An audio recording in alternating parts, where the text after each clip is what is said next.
Budu teruk sangat ke helmet aku ni. Aku ingat lagi masa first time aku ride jauh, tak pakai balaclava pun. Masa ride memang best, angin memang masuk, and then memang rasa dia punya feeling lah. Tapi bila sampai dekat satu port lepak ataupun satu destination tu, kat helmet je memang bau dia macam, korang sendiri tahulah, dia punya peluh tu yang melekat dan tak bergerak. Lepas tu ada rider sebelah cakap, "Bro, helmet kau ni dah lama perak ni. Kalau seminggu kau perak helmet ni, rasa-rasa boleh buka bisnes budu." Budu teruk sangat ke helmet aku ni. Lepas tu aku baru start fikir lah, selama ni memang aku jaga helmet, aku biasa polish dari belah luar. Tapi bila dalam diam sebenarnya aku lencunkan peluh hari-hari. Aku perasan bila jerawat start naik, kulit muka aku ni rasa macam tak sihat.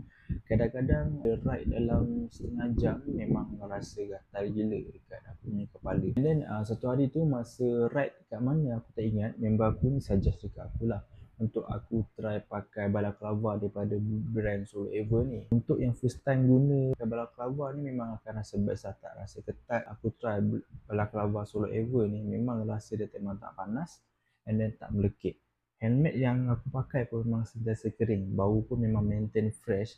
Bau pomade aku pun bau lagi tau. Biasanya bau pomade tu akan hilang lah, tapi bila pakai brand Solo Ever ni, rambut aku memang terpacak. Yang aku tahu brand Solo Ever ni dia ultra thin breathable punya kain. Kain tu pula dia boleh stretch, 4-way stretch, so korang boleh tarik kiri kanan atas bawah. Brand Solo Ever ni dia tak rasa sempit, dia tak rasa longgar. Kain dia lembut je, tak buat rasa gatal langsung. Aku pakai time hujan pun memang masih selesa lah, tak berat dan tak lemas. Ni setiap kali ride, benda yang pertama aku akan ambil bukan helmet tapi balaclava Solo Evo. Bukan sebab nak nampak cool, tapi sebab aku nak jaga kulit dan juga aku nak jaga helmet mahal aku. Anda di luar sana kalau masih lagi ride tanpa balaclava, percayalah, kita sedang merosakkan helmet yang kita sayang dengan kita punya kulit muka sendiri. Ada korang yang cuba ataupun first time rasa takut-takut, rasa lemas nak pakai balaclava ni, aku yakin Solo Evo ni is the best. Sebab apa? Dia selesa, ringan, dan yang paling penting dia juga akan jaga kau sepanjang perjalanan.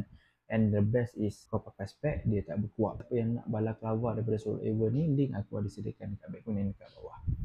So bila dah pakai, kau takkan ride sampai kau miss lagi. Ciao.